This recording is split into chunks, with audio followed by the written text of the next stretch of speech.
Sí, partimos. Ok, Felipe. Muy buenas tardes y bienvenidos a este cuarto encuentro Herramientas para tiempos de crisis, organizado por la Unidad de Diplomados y Magísteres de la Facultad de Comunicaciones de la Universidad Católica de Chile, que se transmite en Internet gracias a nuestro media partner EMOL. Bajo el título Comunicar la economía en tiempos de crisis, durante la siguiente hora conversaremos sobre la importancia de la información, los medios y las narrativas en la gestión económica en situaciones difíciles, como la que estamos viviendo hoy día con la pandemia del coronavirus. Mi nombre es Felipe Aldunate, soy periodista, trabajo actualmente en el Mercurio, y soy académico de la Universidad Católica, en donde tengo el honor de ser el jefe del diplomado de periodismo económico que imparte la Facultad de Comunicaciones. En esta ocasión, seré el moderador de una conversación protagonizada entre dos destacadísimos economistas, quienes, además de coincidir en el estar o haber estado a cargo del Ministerio de Hacienda de nuestro país, son dos personas muy preocupadas del efecto que las comunicaciones, las narrativas y los medios tienen en la gestión de las políticas económicas. En primer lugar, quiero saludar al ministro Ignacio Briones. El ministro Ignacio Briones es ingeniero comercial y doctor en economía del Instituto de Estudios Políticos de París, disculpe que lo diga en español. Asumió su actual cargo a la cabeza de las finanzas públicas de Chile el 28 de octubre de 2019, al inicio de lo que conocemos como el estallido social. No sé, ministro, si con tantos desafíos lleva la cuenta, pero hoy día se cumplen 200 días exactos desde que asumió ese puesto. Un honor tenerlo en este panel y junto con saludarlo le hago una pregunta para llevarlo al corazón directamente al corazón de esta conversación. En estos 200 días de gestión caracterizados por un permanente estado de desafío, de dificultad, de crisis, ¿qué porcentaje de su tiempo está dedicando a la comunicación de los esfuerzos que lleva a cabo su cartera? Muy buenas tardes. Muy buenas tardes, Felipe, Nicolás, Rodrigo. Saludar a todos quienes nos escuchan y muchas gracias por esta invitación tan relevante, por este diplomado tan importante me parece a mí. Y voy a responder tu pregunta derechamente y después quisiera hacer unas pequeñas reflexiones para motivar la discusión, ¿no? Y déjame quizás dejar tu pregunta para el final y partir con la reflexión, pero yo creo que cierra bien con lo que quiero decir. Lo primero, y no lo digo por estar en este foro, con esta audiencia, yo creo que el periodismo económico juega un rol mayúsculo, clave, ¿ya? Y particularmente en circunstancias como esta, donde hay mucha información pasando, donde la evolución es rápida, donde hay muchas medidas que se están anunciando y desenvolviendo día a día. Por lo tanto, me parece a mí que el periodismo tiene una función primordial, un deber, un rol de poder ordenar esta información y hacerla comprensible, porque muchas veces es difícil de comprender, no solo de manera aislada, a veces las medidas son técnicas, pero más aún cuando hay muchas medidas pasando, el esfuerzo de ordenarla y poder sintetizarla en un mensaje que le haga sentido, que informe bien a la ciudadanía, creo que es clave. Y quiero partir por un primer punto, o sea, quienes somos economistas, a veces nos olvidamos que la economía es una ciencia social, y que sea una ciencia social, creo que una primera diferencia respecto a las ciencias duras es que nosotros podemos generar modelos, podemos generar proyecciones, podemos anticipar direcciones de cambios de ciertas decisiones a través de la estructura de incentivos, pero es bien difícil hacer precisiones a ciencia cierta, como podríamos decir. Esa es una primera cuestión. La segunda cuestión detrás de una ciencia social, a no olvidar nunca, es que su objeto de observación son las personas, son la comunidad, es la sociedad. En definitiva, detrás de la economía nunca hay que olvidarse que hay personas de carne y hueso detrás, con sus vivencias, con sus dolores. Al final del día, buena parte de lo que nos interesa como economistas es el bienestar de las personas y las medidas económicas que uno enarbola y le toca diseñar y aplicar. Creo que siempre tienen ese norte, ¿no? Y es bueno no olvidarlo, porque a veces la economía puede parecer como una ciencia del más allá, que está desconectada de la realidad. Yo creo que es fundamental ese puente con la realidad. De hecho, a mí siempre me gusta recordar que la palabra economía viene del griego, oikonomía, oikos, que significa hogar o casa, y nomia, que es la gestión o la administración de la casa. Eso es lo que significa la palabra economía, por lo tanto tiene un puente muy cercano con aquello que cada persona, cada familia hace en su día a día, que es administrar los recursos escasos para los mejores usos disponibles en pos del bienestar de su familia. Y creo que eso conecta derechamente con lo que es esta ciencia al final del día. Y dicho, hago esto ¿por qué? Porque volviendo al punto inicial, el periodismo económico yo creo que tiene un rol clave de bajar esta discusión económica que muchas veces es muy técnica, muchas veces puede estar alejada del ciudadano común y corriente. Creo que hay un deber muy importante de poder aterrizar eso y llevarlo a ciudadanos concretos, llevarlo a este rol de las personas. Y claro, uno podría decir, es que con eso uno pierde rigor, y yo creo que es al revés. Yo creo que tratar de bajar las cosas en simple, sin perder lo esencial, poder siendo capaz de transmitir lo esencial, exige una preparación y un rigor máximo, que es ser capaces de identificar los sustantivos y centrarse en esos sustantivos y bajarlo comunicacionalmente a nivel de las personas. Dicho de otra manera, creo que un buen economista, pero también un buen periodista económico, tiene que ser siempre capaz de encontrar la intuición económica fundamental detrás de las políticas, detrás de las medidas, detrás de los conceptos que hay detrás.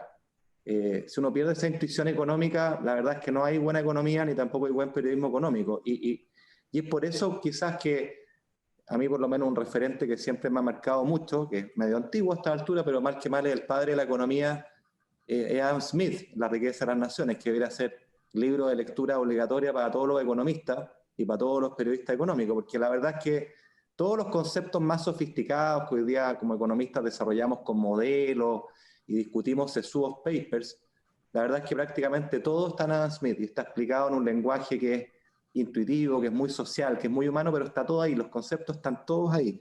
Eso, entonces termino diciendo que ante esta crisis del COVID, creo que este rol de bajar las cosas a tierra con rigor, y por rigor entendiendo como ser capaces de identificar los conceptos fundamentales, es más necesario que nunca, en primer lugar porque esta sociedad que es a quienes nos dirigimos pasa por un momento de muchas angustias, de muchos temores, de muchas ansiedades, producto de la incertidumbre natural que estamos viviendo en lo sanitario, pero también en lo económico.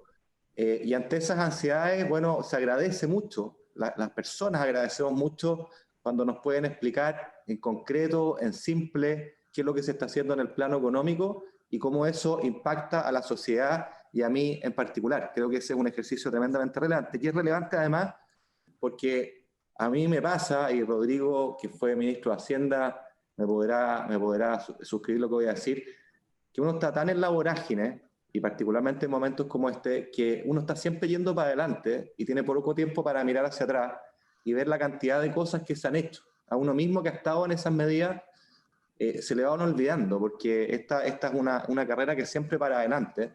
Y la verdad, cuando uno mira hacia atrás, ve una enorme cantidad de cosas. Si uno piensa en esta crisis del COVID, desde mediados de marzo a la fecha hemos anunciado 2 planes económicos, sociales, que tienen una cantidad enorme de medidas. Buena parte de ellas se han tramitado en el Congreso, pero hay otras que son de tipo administrativo. Y a uno se van olvidando, y si uno se le olvidan, imagínense cómo es para la gente, a las personas, a los ciudadanos poder identificar. Entonces yo creo que la capacidad del periodismo de poder empaquetar estas cosas, darles un sentido, darles un relato que nos permita no solo mirar y discutir la medida o la política de forma aislada, que es lo que solemos hacer en nuestros debates e incluso en el Congreso, pero tratar de ayudar a que la ciudadanía tenga esta mirada de conjunto, cómo se inserta esta medida que se acaba de aprobar dentro del engranaje de las anteriores medidas que se aprobaron, de forma de darle una unicidad, de darle una mirada sistémica, de darle una mirada social. Creo que es lo relevante. Entonces, eso como introducción. Y ahora, volviendo a tu pregunta, ¿cuánto le dedico a la comunicación? Pucha, es difícil de estimar, ¿no? Porque, a ver, una forma de comunicar natural es en todo lo que uno hace cuando uno tiene que explicar y referirse a una acción de política, a un proyecto en el Congreso. Es una forma de comunicación con los parlamentarios, es una forma de comunicación distinta según se trate del expertise de cada parlamentario, según se trate de que uno hable en la sala o hable en una comisión más técnica.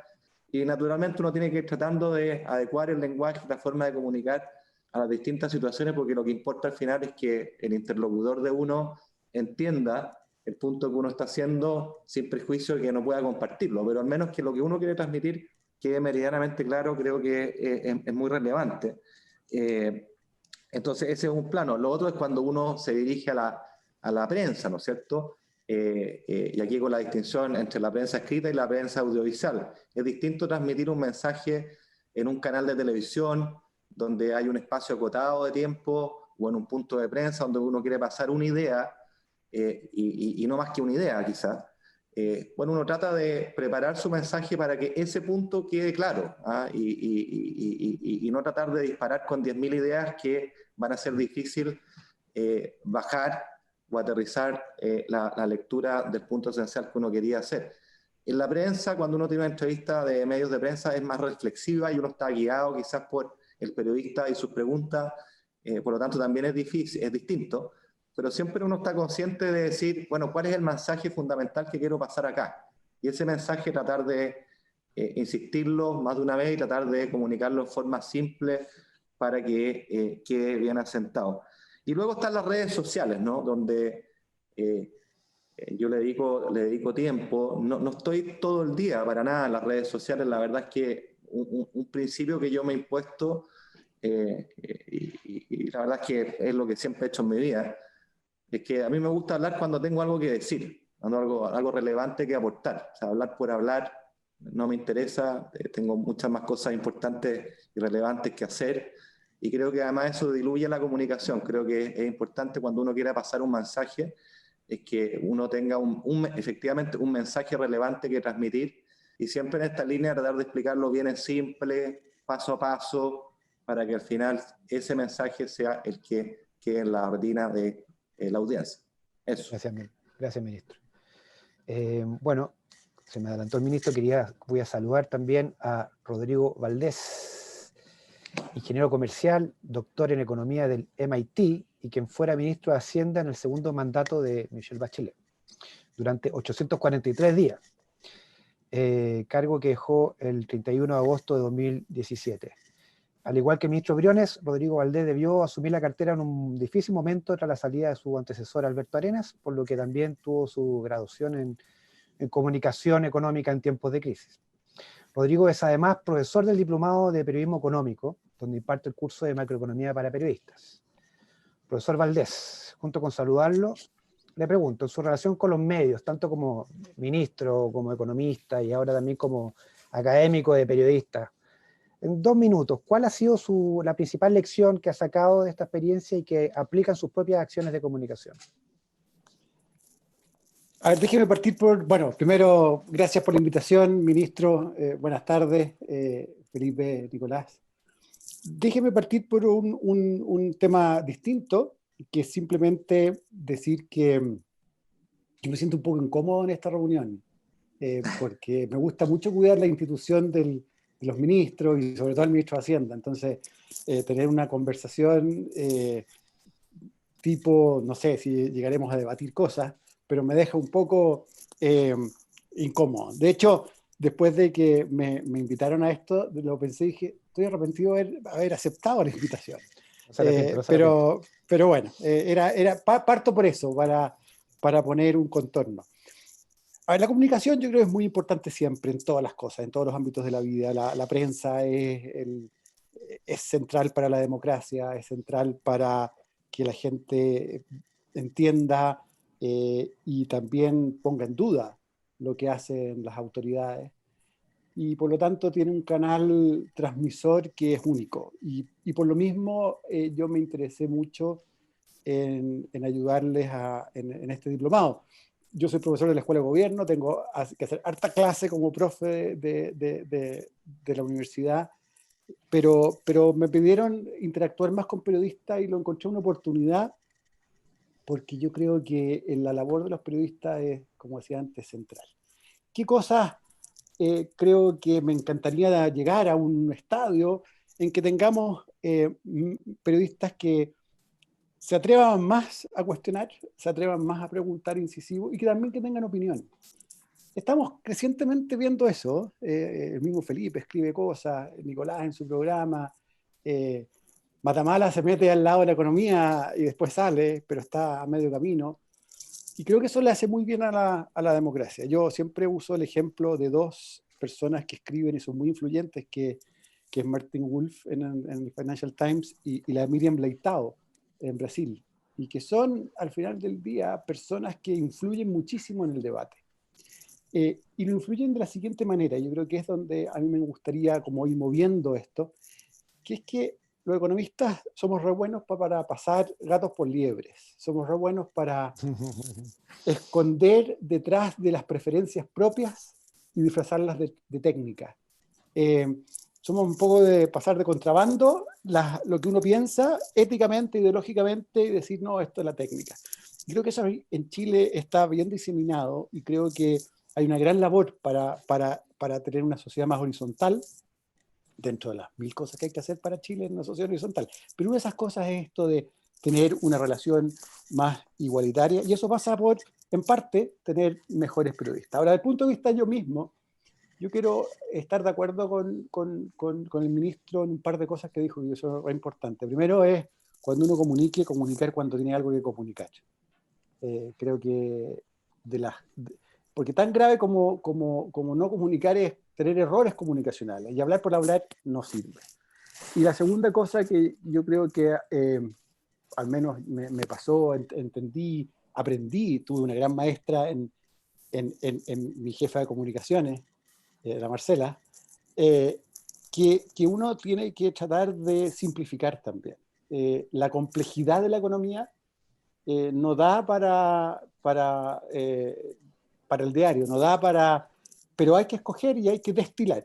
Y el ministro decía, no sé si leyendo a Adam Smith uno está listo para todo, pero es re importante no perderse en el bosque. Y creo que eso también hay que enseñarlo. Hay que enseñar cuándo ver el eje central del argumento. Y yo creo que estamos avanzando. Y yo estoy muy contento con el curso que hice a periodista. Perfecto. Muchas gracias, profesor Valdés. Seguiremos conversando sobre esas lecciones en la siguiente hora. Quiero darle, antes de pasar a la conversación definitiva, quiero darle la palabra a mi colega Nicolás Paut, reconocido periodista y presidente de la Asociación de Periodistas de Economía y Finanzas de Chile, AIPEF. Una organización que ha sido clave para impulsar este proyecto del Diplomado de Periodismo Económico. Nicolás, te doy la palabra para que saludes a los invitados y nos cuentes un poco más del diplomado. Estás silenciado, así que tienes que ponerle on a tu micrófono. Nicolás. Esta vez no voy a ser yo el que haga las preguntas, ese rol lo va a tener Felipe, ya habrá ocasión más adelante para poder conversar con ambos.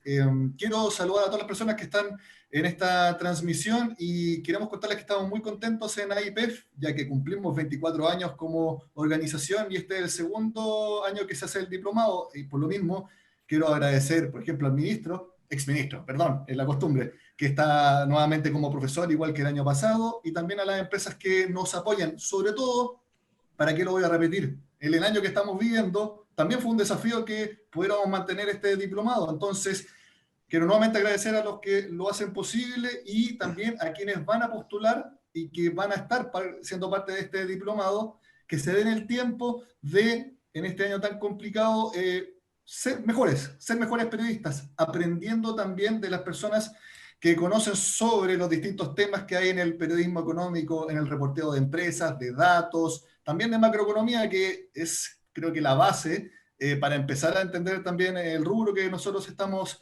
reporteando. Y junto con eso, como mensaje, la relevancia que tiene este diplomado.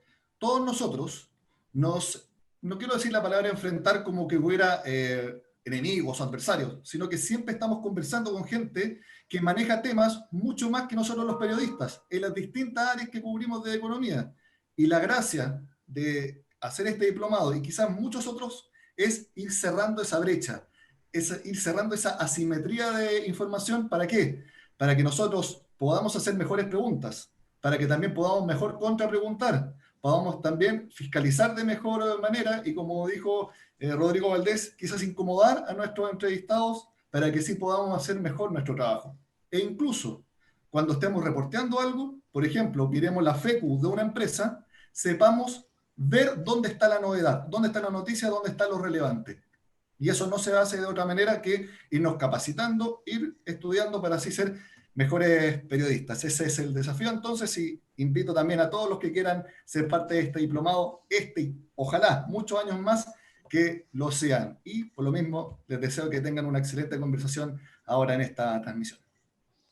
Muchas gracias, Nicolás. Muy bien, cumplidos los saludos y formalidades que son los que nos permiten llevar a cabo este encuentro, vamos a la conversación. Solo para poner algo de orden, yo iré haciendo una pregunta a cada uno de los panelistas. La idea es que tengamos la respuesta en 2-3 minutos y después le doy la palabra al otro panelista para que comente, complemente o responda en la respuesta recién dada. Ministro, voy a partir incomodándolo a usted. Y dado que este es un panel que habla sobre comunicar economía en tiempos de crisis, quiero llevarlo a este tema. Recientemente ha señalado que los distintos planes económicos que se han presentado para combatir los efectos económicos de la pandemia, como el bono COVID, el ingreso familiar de emergencia, el plan de protección del empleo, ponen el país con un déficit fiscal extraordinario en respuesta a un evento extraordinario. ¿Cuál va a ser, ministro, cuál es la estrategia correcta, el camino narrativo para que en medio de esta inédita crisis las personas entiendan y valoren ese esfuerzo extraordinario si no están viendo una experiencia, una situación extraordinaria, digamos? ¿Cómo se confronta ese esfuerzo con un desempleo que va a superar los 2 dígitos, con unas tasas de morosidad que crecen velozmente, en un contexto en que las personas tampoco van a poder salir a buscar nuevas fuentes de ingresos? ¿Cómo lo resuelve? ¿Cómo se puede resolver? Qué difícil la pregunta. Creo que es para una estratega comunicacional muy agudo y fino. Yo diría que lo primero acá hablar, y me cuelgo lo que decía Rodrigo, y aprovecho de decirle que yo estoy feliz de que se haya inscrito en este formato, aunque lo incomode, porque siempre es un gran placer hablar con él, y ha sido siempre una persona que me ha aportado muchas luces en las distintas conversaciones que hemos tenido. Han sido muy generosos. Pero creo que, a ver, lo primero es hablar de manera muy honesta, sin esconder la pelota, sin esconder algo. Yo creo que acá, en momentos de crisis como estos, es bien importante, como primer relato comunicacional o primer eje comunicacional, hablar muy de frente y advertir, y yo lo he tratado de hacer desde que esto partió, de que esto va a tener costos muy profundos. Y que acá no cabe pasarse películas de que el desempleo no va a aumentar y que no hay empresas que vayan a quebrar. Va a haber un aumento importante del desempleo, va a haber muchas empresas que van a quebrar, que no van a lograr pasar. Y yo creo que sincerar esa realidad y sincerar los efectos económicos, pero sobre todo sociales, muy profundos que hay detrás, es clave, porque creo que la primera derivada de una buena comunicación es generar confianza. Sin esa confianza, la verdad es que uno puede ser un mago de la oratoria, pero si no hay credibilidad en lo que se dice, no vale nada. Yo creo que acá hay que hablar con mucha franqueza. Y en esa misma línea, y respondiendo directamente a tu pregunta, yo creo que es importante que toda la ciudadanía entienda que este es un proceso, que esta crisis tiene varios capítulos, y cada uno de esos capítulos además encierra niveles de incertidumbre bien elevados. Yo siempre trato de decir, nosotros como autoridad acá, que nos encantaría tener la bola de cristal para poder calibrar a ciencia cierta, ex ante, cada una de las medidas que estamos tomando. Pero nos enfrentamos a grandes niveles de incertidumbre asociados a la evolución de la crisis sanitaria por un lado y de sus impactos económicos por el otro. Sabemos que los impactos económicos y sociales van a ser muy potentes. Eso lo sabemos. Pues no sabemos en qué minuto exactamente cuáles son las consecuencias exactas de aquello y en qué minuto va a venir también la oportunidad de reactivar la economía y el empleo.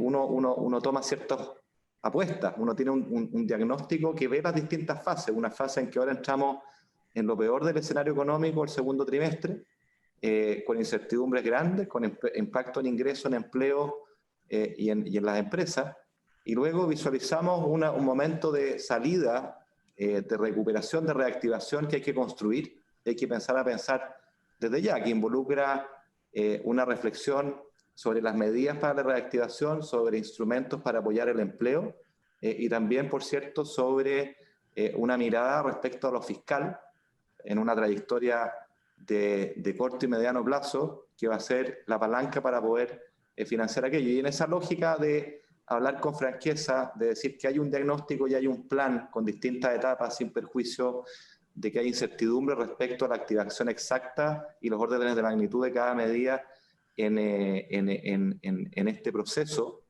creo que la estrategia o la comunicación debe girar en ese plano, y con un mensaje que yo sé que no es por todos compartido, y hemos tenido un debate a este respecto, pero una lógica acá la prudencia importa. Acá hay que reservar cartuchos, hay que reservar herramientas para la continuación de esta película y los capítulos por descubrir, porque insisto, si tuviéramos la bola de cristal y supiéramos exactamente cuándo esto se acaba, uno actuaría bien distinto que cuando tenemos incertidumbre, y creo que las familias eso lo entienden. Cuando tengo incertidumbres por delante, yo siempre quiero guardar algo para las distintas etapas de este plan o de este proceso que hoy día estamos viviendo. Perfecto, muchas gracias, ministro. Profesor Valdés, ¿algo que quiera comentar, complementar o responder de la actual respuesta del ministro?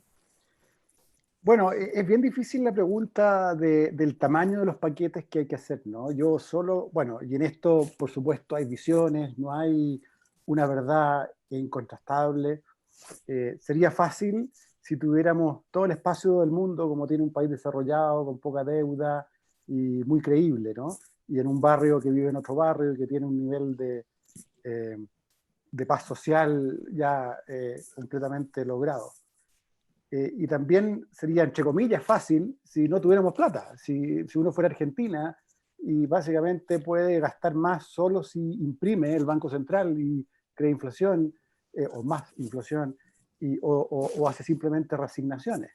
Pero la realidad es que tenemos espacio para gastar y es muy difícil calibrar ese espacio.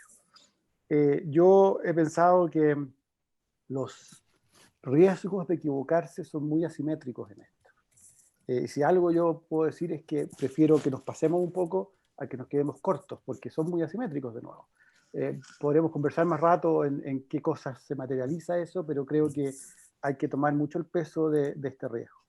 Y la otra cosa que me gustaría mencionar, que hace más compleja esta situación todavía, que yo pienso que lo que pensábamos hace 2 meses atrás, que íbamos a tener una etapa de confinamiento duro y después esto se acababa y volvíamos, no a la misma normalidad, pero que era una etapa distinta, que era claramente distinguible pasar de una a otra. La verdad es que le voy perdiendo la fe a ese proceso.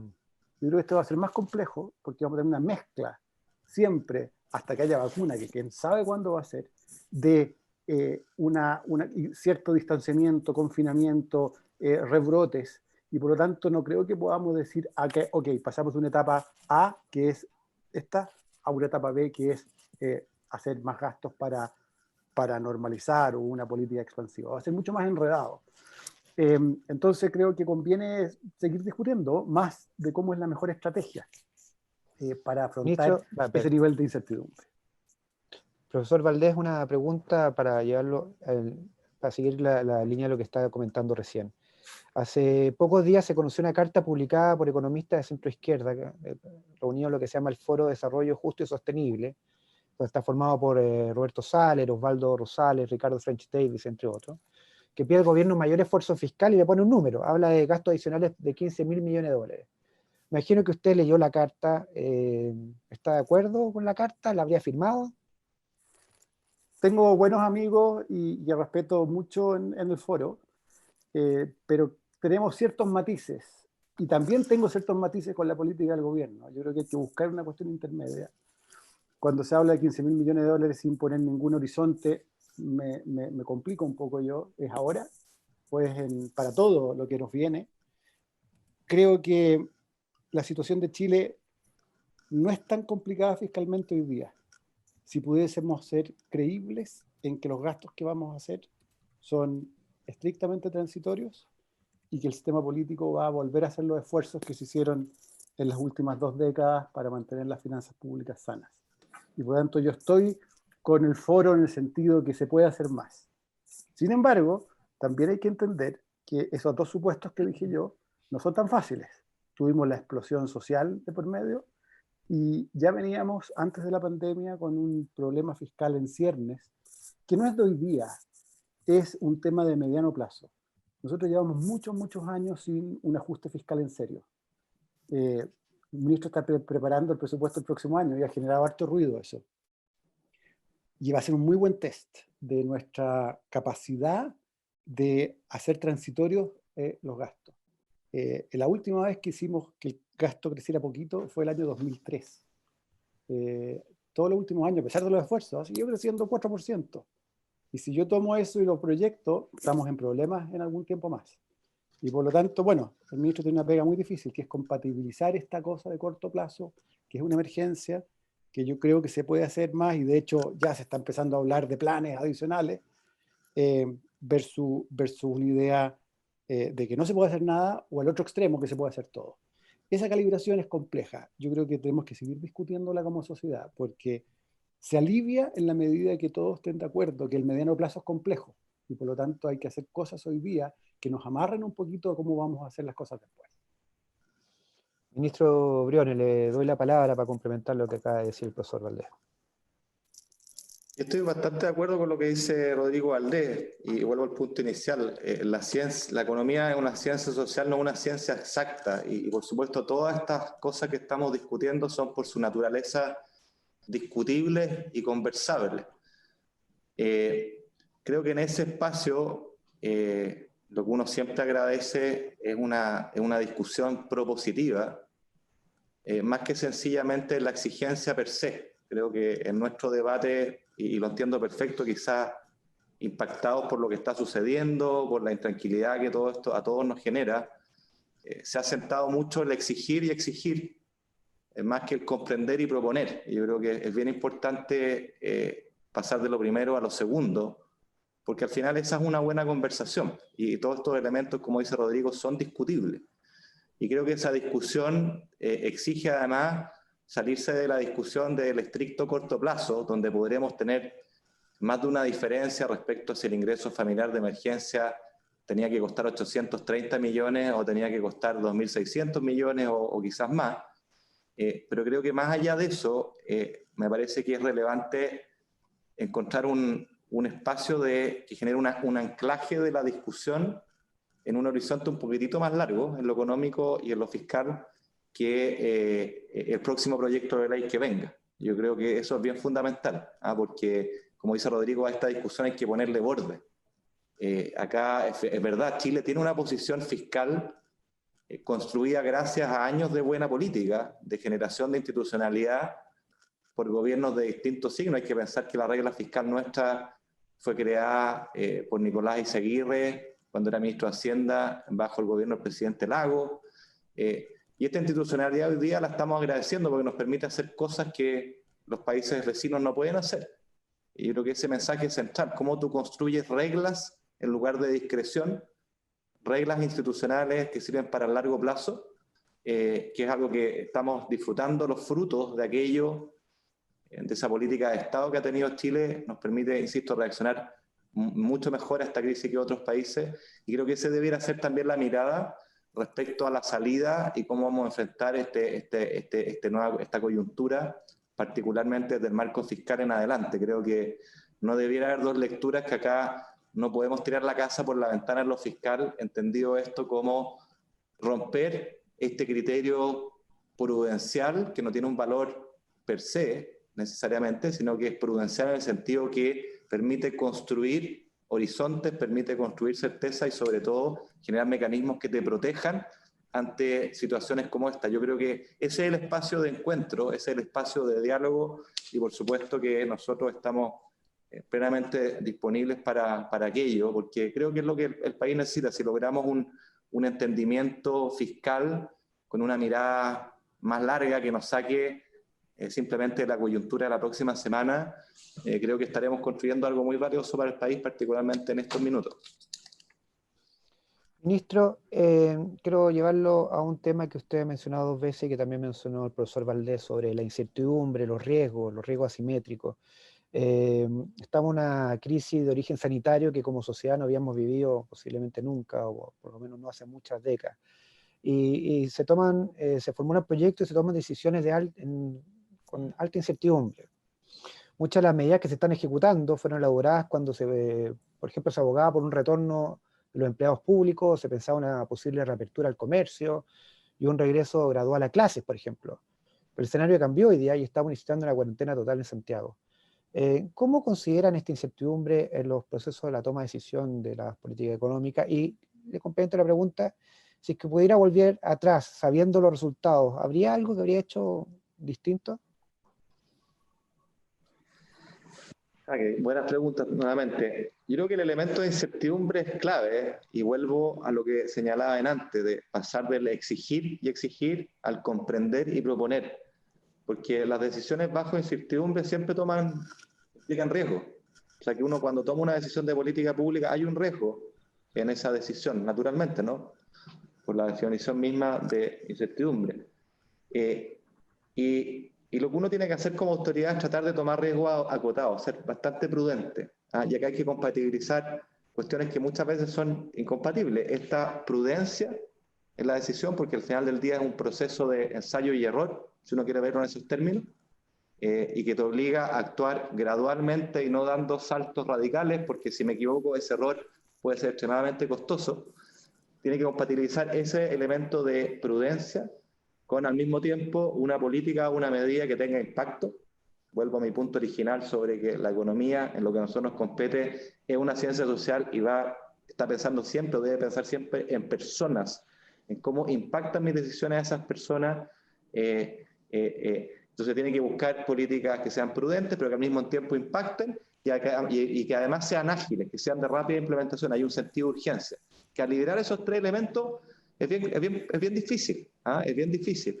Y exige, en primer lugar, un esfuerzo de una mirada de conjunto. Lo que yo decía antes, es imaginarse cómo esta medida no es una medida aislada, sino que es una medida dentro de un plan que uno imaginó, que diseñó, y que por lo tanto esta medida conversa con otras que se hicieron antes y otras que estarán por venir. Creo que eso es muy relevante para poder tomar este tipo de decisiones, donde por supuesto hay fallas o hay errores. Si acá uno tiene que tomar decisiones rápidas con información limitada y que cumpla con estos tres requisitos, si es que no hay otros más, de hecho, que son importantes en términos de la toma de decisiones. ¿Qué cosas podría haber hecho mejor en decisiones tomadas? Bueno, yo creo que no es que me quiera esquivar la pregunta, pero probablemente todas las cosas que hemos hecho se podrían haber hecho mejor en forma y fondo. Yo creo que es importante tener la capacidad de reconocer esos errores para poder ir enmendando el rumbo tanto en la forma como en el fondo.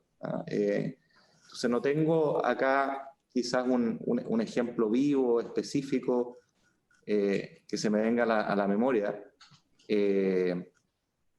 porque todo es perfectible al final. Pero mire, o sea, creo que la humildad acá para reconocer que acá estamos en un contexto de mucha incertidumbre, de que uno no se la sabe toda. Yo consulto mucho, trato de escuchar mucho, hablo con mucha gente, tengo una forma de trabajar con mis equipos que es muy abierta. En esta mesa donde estoy sentado yo, hemos pasado varios fines de semana con mi equipo trabajando con unas pizzas. Y es un espacio abierto y al final nadie se la sabe toda. O sea, acá yo me apalanco mucho en personas en las que confío mucho para recibir sus ideas, sus consejos, y esa creo que también es un elemento para minimizar los errores, para sacar las mejores ideas, las mejores propuestas. Obviamente a nivel del gobierno tenemos una complicidad y una coordinación estrecha a nivel presidencial, a nivel ministerial, para que todo esto fragüe. Pero creo que la forma de actuar en estos momentos hay que tomar decisiones rápidas y donde hay espacios de error, es apalancándose en otras personas que uno confíe para la toma de decisiones, o para generar elementos para la toma de decisiones más bien. Perfecto. Profesor Valdés, un comentario sobre la respuesta. ¿Alguna en su situación también tuvo que tomar decisiones? Bueno, sí, es muy similares. siempre, es bien difícil, ¿no? Pero, a ver, yo creo que lo que estamos viviendo no está sucediendo según el plan del gobierno, en el sentido siguiente. Reconociendo toda la incertidumbre, una distribución de eventos, como saben muy bien mis alumnos del diplomado, ¿no? Rodrigo Martínez puede saber bien distribuciones ahora. Pero el punto que quería hacer es el siguiente. Esa distribución se cambió. Y, por ejemplo, yo voy a ser mucho más... sabría, con lo que sabemos hoy, haber hecho distinto. Primero, oportunidad. Yo creo que es urgente tratar de reflexionar rápido de por qué nos estamos demorando tanto como sociedad en llegar con los beneficios que se necesitan. Pucha, que habría sido distinto entrar a esta cuarentena hoy día con la primera cuota, entre comillas, pagada a la gente, y no que sea a fin de mes. Yo no me quiero meter en este momento si es culpa del gobierno o de la oposición. La oposición movió un poco el proyecto, le costó mucho al gobierno aceptar ese movimiento, pero tenemos que reflexionar de cómo lo hacemos más rápido.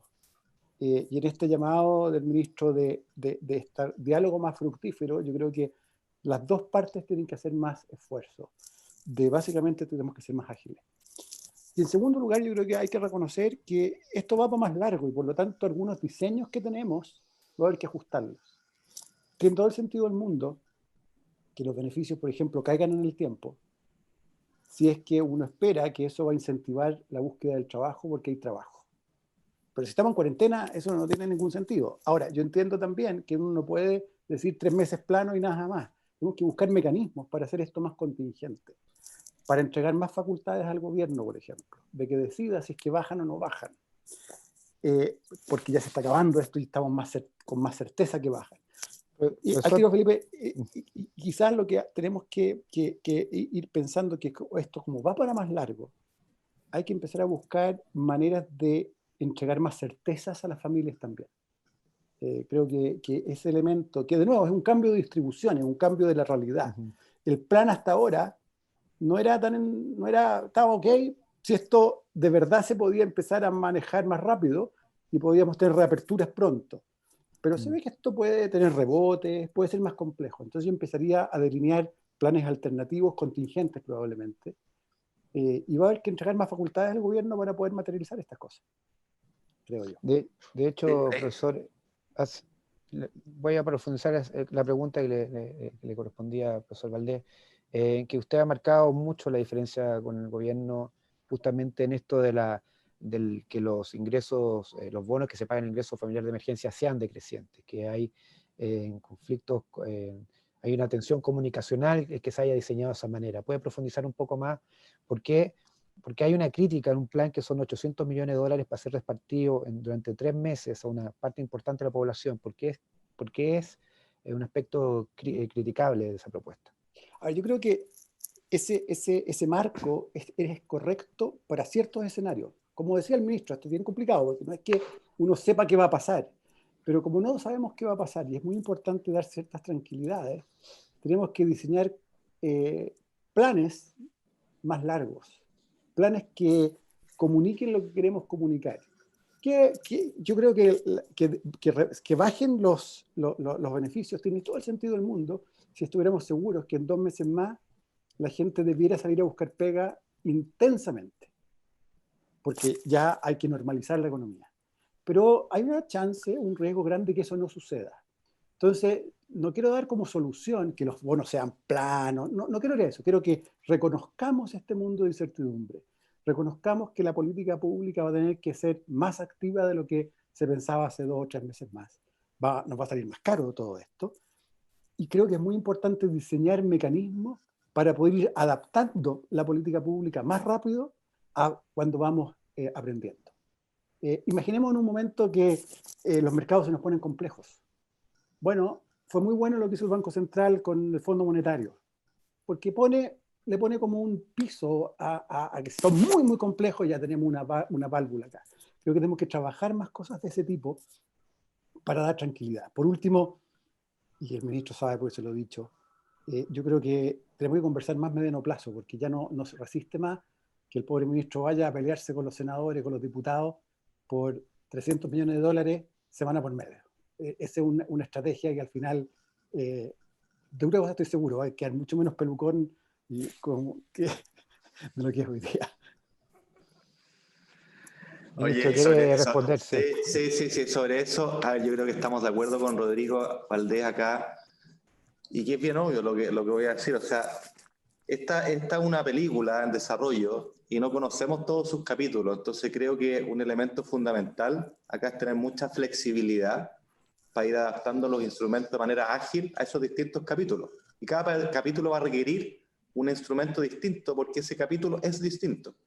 Pero el punto es cómo tú logras cambiar de instrumento desde el instrumento que tenías en el capítulo 1 a un instrumento distinto para el capítulo 2 de forma rápida, de forma semiautomática, por así decirlo, sin tener que demorarte mucho ni en pensarlo, ni en tramitarlo y, por supuesto, y en implementarlo. Yo creo que ese es un desafío bien relevante y concuerdo con eso. Y la otra cosa que quería decir, que es importante tenerlo en la discusión, porque yo sé que ha habido crítica en este sentido, aunque no en el sentido que lo plantea Rodrigo Valdés, que es mucho más estructural, es mucho más conceptual y a lo que me acabo de referir y concuerdo, sino que hay una crítica muchas veces que el gobierno acá ha actuado lento, que se está demorando. Yo discrepo con eso y vuelvo a mi punto de partida. A veces no nos damos cuenta de la cantidad de cosas que se han hecho en apenas un mes y medio. Y yo siempre que tengo la oportunidad pública de decirlo, lo hago porque creo que esto no solo es mérito del gobierno, sino que también es mérito del Parlamento, que los proyectos más sustantivos han sido aprobados y apoyados en el Parlamento y han tenido en general una tramitación relativamente rápida.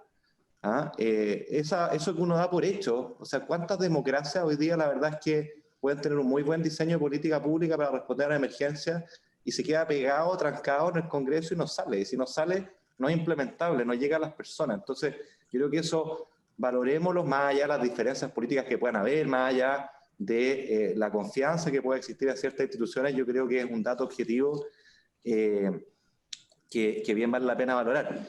Pero dicho eso, en la crítica volviendo a la crítica de la falta de celeridad o de oportunidad, creo que la lista de medidas es bastante impresionante. Yo comentaba hoy día en la mañana con una persona,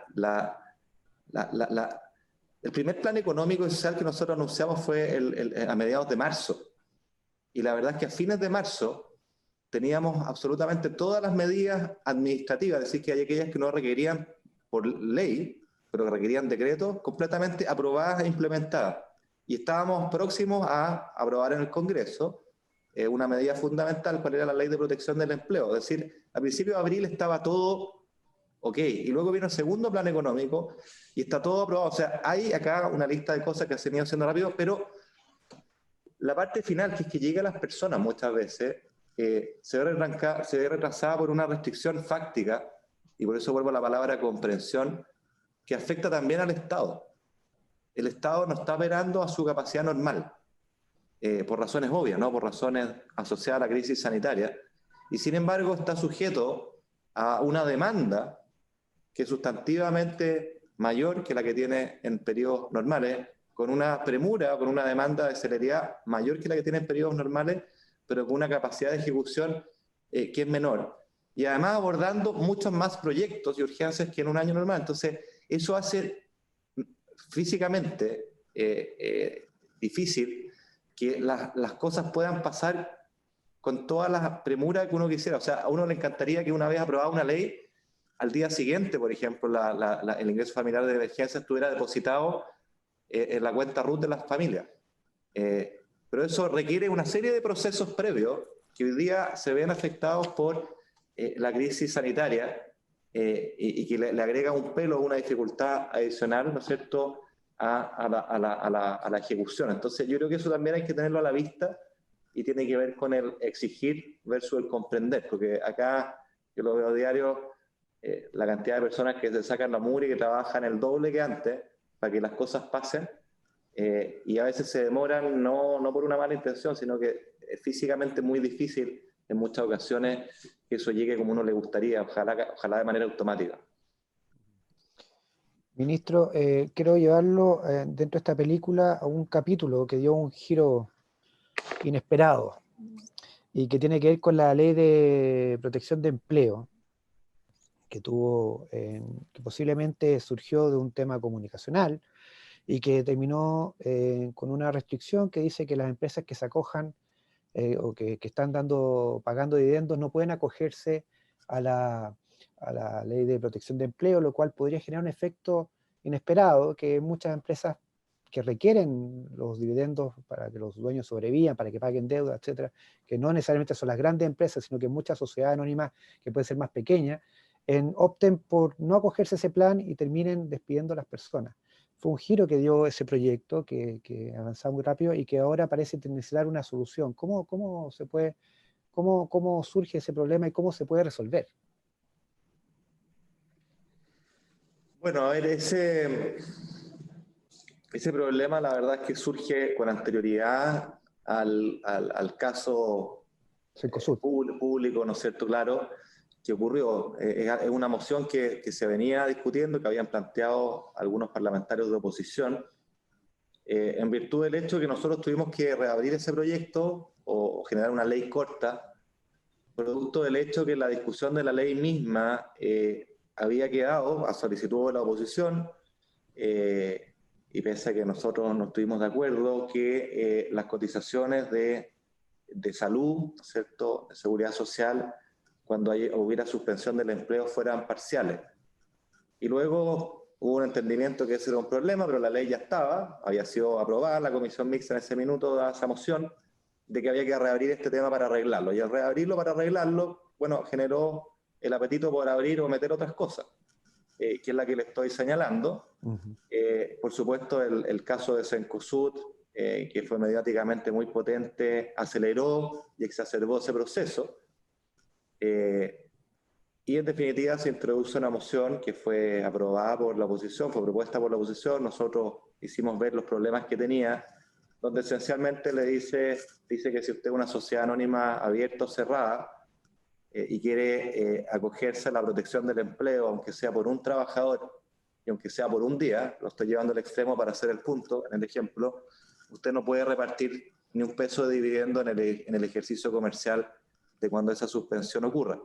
Y es natural que esto genera un incentivo para una empresa grande, sociedad anónima abierta, pero también para una sociedad anónima cerrada, donde hay varias decenas de miles de pymes que viven de ese dividendo, de ese retiro de utilidades, ante la disyuntiva de tener que despedir o suspender, para tener un incentivo a despedir, que es contrario al espíritu original del proyecto.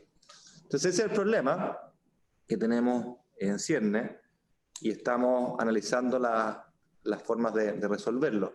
Ahora, yo creo que el punto, volviendo a lo que abre esta conversación y el rol de las comunicaciones, del periodismo económico, acá también es, o sea, uno entiende que un caso particular y mediático concentre y capture la atención, pero lo que pasa es que estuvimos toda una semana discutiendo en función de ese caso y exacerbando las implicancias de ese caso como si fueran una generalidad en circunstancias que eran la excepción.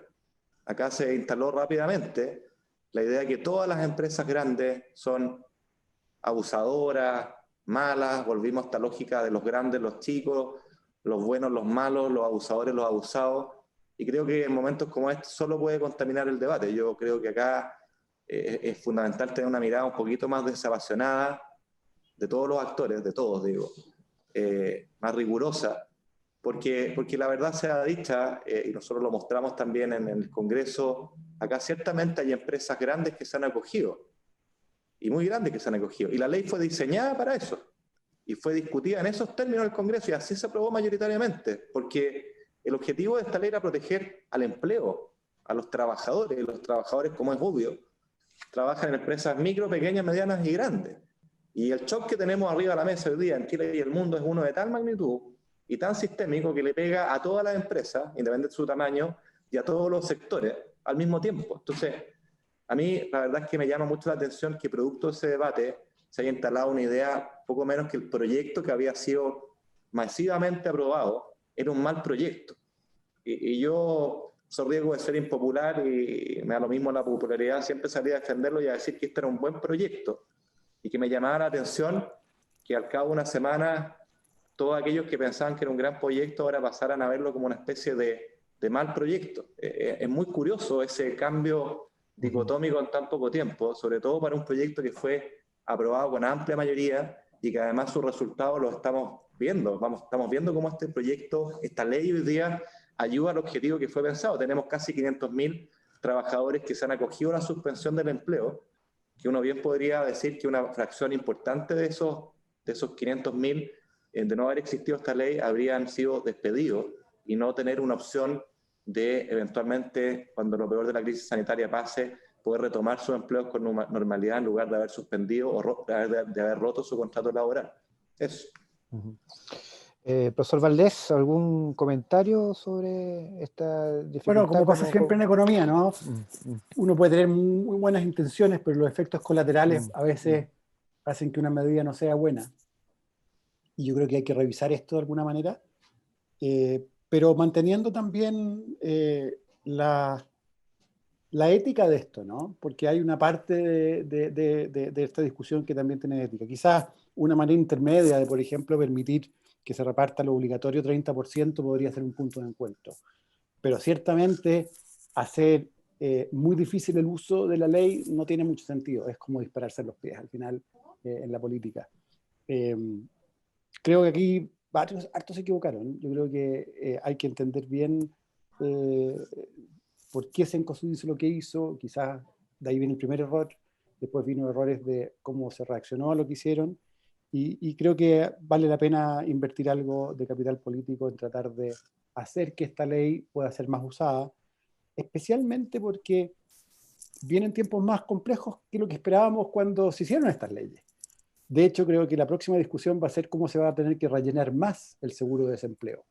O si se queda sin plata y después hay problemas, ¿qué hacemos? Entonces, yo ataría esto a una discusión un poquito más global de que lo que está planeado parece no ser suficiente para cómo se aprecian el futuro a partir de hoy. Ojalá que estemos equivocados y que en 3 semanas más aprendamos que está todo controlado, que volvemos a cierta posibilidad de normalizar más rápido.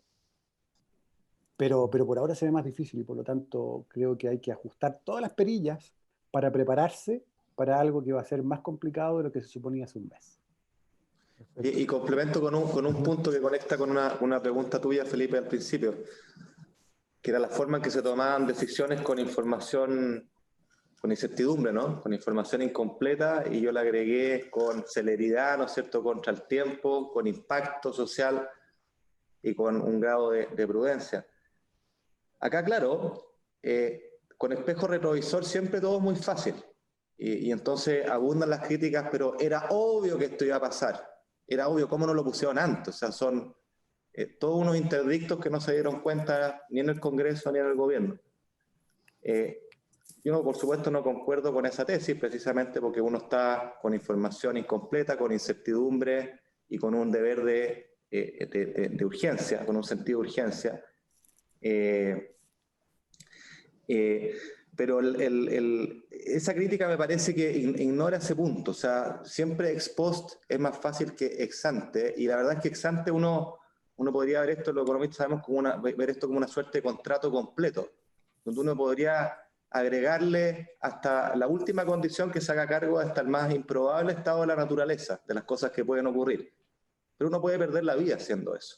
Entonces acá hay un trade-off entre el grado de exactitud, el grado de cubrir todos los eventos que puedan ocurrir con una necesidad de poder avanzar, de cubrir el 80-20, el 90-10, no tengo idea, pero un orden de magnitud relevante, a sabiendas que estamos tomando decisiones con información, con incertidumbre y con un sentido de urgencia muy, muy grande. Entonces yo creo que tampoco eso hay que perderlo de vista, y no lo digo en relación a este proyecto necesariamente, sino que en general en todas las medidas que estamos tomando, que ex post, claro, uno podría haber hecho mejor las cosas.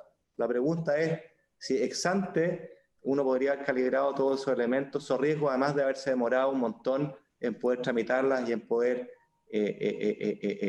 aprobarlas. Esto es como cuando uno tiene un modelo económico, que ustedes deben estar haciendo en el diplomado, una regresión lineal, por ejemplo, y le empieza a agregar variables y variables. Claro, y las últimas variables te empiezan a explicar re poquito del problema, pero pucha que te consumen tiempo. Entonces, eso es lo que uno tiene que calibrar también en este tipo de decisiones. Ministro, yo creo, déjenme agregar lo siguiente. Ya va a haber tiempo para mirar las decisiones pasadas, pero creo que lo urgente es que el gobierno vea que la situación ha ido cambiando y por lo tanto acelerar la marcha, ¿no? Yo he usado la imagen del auto con cambios. Ya hay menos autos con cambios, pero de poner segunda. Además, no andan los echar autos en la segunda calle. y ponerla, claro, y ponerle un poco más. Yo creo que la etapa central ahora es esa, y dar una envolvente más general para calmar a la gente, porque yo creo en este periodo de cuarentena necesitamos dar señales mucho más fuertes, porque va a ser de verdad la primera cuarentena en serio. Y lo que hemos visto en otros países que son periodos bien duros. Argentina viene saliendo de su cuarentena y no es fácil ese periodo para la gente. Estamos ya en los últimos minutos de esta conversación. Ministro, como última pregunta, quiero llevarlo, ¿qué va a pasar después? ¿Qué pasa cuando superemos la crisis de la pandemia, el coronavirus, que entendemos que en algún momento va a tener que terminar y tenemos que enfocarnos en otras cosas? Así como en los 90 se hablaba de Chile, que éramos los jaguares de América Latina, o que en los 2000 Chile va a ser el primer país que va a alcanzar el desarrollo de América Latina. ¿Cuál va a ser la narración? ¿Cuál va a ser la historia económica que los periodistas deberíamos escribir y que debería inspirar, digamos, a la política económica una vez que esta crisis quede atrás?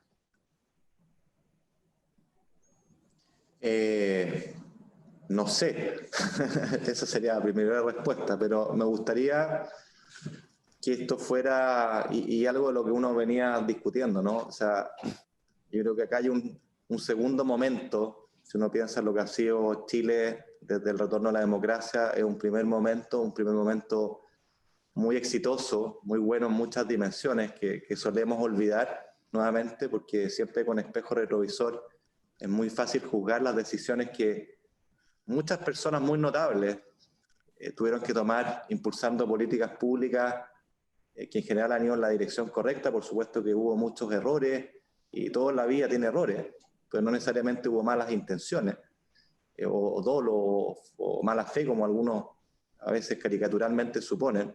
Creo que hemos tenido un periodo que a todas luces, cualquier dato objetivo muestra un balance positivo, pero creo que hay un segundo momento que está por delante y yo creo que hay una reflexión, aunque suene cliché decirlo, pero yo de verdad lo creo, una reflexión importante que hacer de cómo proyectamos y nos imaginamos Chile para los próximos 30 años, Chile al 2040, Chile al 2050. Yo creo que eso es relevante, no es solo un cliché y tiene algo que ver con lo que dice Rodrigo Valdés, ¿no es cierto?, de pensar en miradas compartidas respecto a los temas económicos, fiscales por un lado, una visión de sociedad por el otro. Yo creo que esa reflexión es necesaria. Una pregunta distinta es si es posible. Algunos podrán decir que sí, porque después de esta crisis, que va a ser muy profunda, vamos a tener un piso, yo se lo tengo claro, un piso de discusión de una sociedad muy golpeada, que puede facilitar esa discusión o a lo mejor puede dificultarla. Y a aquellos que creemos que ojalá la facilite, bueno, creo que tenemos que construir para que eso ocurra, ¿no? Y en eso creo que estamos todos embarcados, pero línea para la suma, no sé cuál es el relato económico exacto, pero sí podría decir que ojalá sea el de un segundo momento que mire un Chile 2040, 2050, con definiciones claras respecto, al menos a mí lo que me gustaría, una economía de mercado muy competitiva, con mucha competencia abierta, con una capacidad de tener un Estado bien moderno, bien ágil, bien eficiente, que creo que ahí tenemos un déficit gigantesco, volviendo a lo que yo mencioné antes, a propósito de las capacidades de reaccionar y de concurrir con las ayudas y los esfuerzos a las personas. Y por cierto, con una red de protección social o una cancha de oportunidades que sea más pareja. Yo creo que en esos principios creo que varios de nosotros podemos encontrarnos y tendremos legítimas diferencias respecto a las velocidades, respecto a los órdenes de magnitud, pero al menos un rayado de cancha en torno a ciertos elementos necesarios para tener un desarrollo robusto e inclusivo en adelante, me parece a mí que son bien fundamentales y y hay que apostar y hacer lo posible para que esta crisis sea un catalizador de aquello y no un freno de lo mismo. Perfecto. Profesor Valdés, un minuto para cerrar también la misma idea. Que No, lo que 30 debería segundos, inspirar menos. 30 segundos. Vamos cerrando y gracias por la invitación, suerte al gobierno. Quiero llamarlos a tener un diálogo mucho más fructífero, creo, con la oposición. Hay harto que construir. Y respecto a esto último, bueno, tenemos la nueva Constitución como una oportunidad bien importante para hacerlo bien y como una forma de plasmar esta idea de pensar Chile más a mediano plazo. Y creo que vamos a tener que enganchar bien lo que estamos viviendo con ese proceso, porque la verdad es que pocos países tienen esa oportunidad de tener un diálogo conjunto para ver cómo queremos construir el país hacia adelante. Profesor Valdés, ministro Briones, muy agradecido por acompañarnos esta tarde. También quiero agradecer a todos los que nos acompañaron digitalmente y a nuestro media partner el día de hoy, EMOL. Antes, junto con despedirme, quiero dejarlos a todos invitados a la próxima edición de esta serie de programas que estamos haciendo en la Facultad de Comunicación de la Universidad Católica, es llamado Herramienta en Tiempo de Crisis. El próximo miércoles 20 de mayo a las 11:30, el tema será ¿Cómo superar una crisis social en tiempos de pandemia? El link para inscribirse lo van a encontrar junto a los videos que están acompañando esta transmisión, especialmente el canal de YouTube. Yo me despido, agradezco a los panelistas y también por la oportunidad de haberlos acompañado el día de hoy. Que tengan muy buen día. Gracias.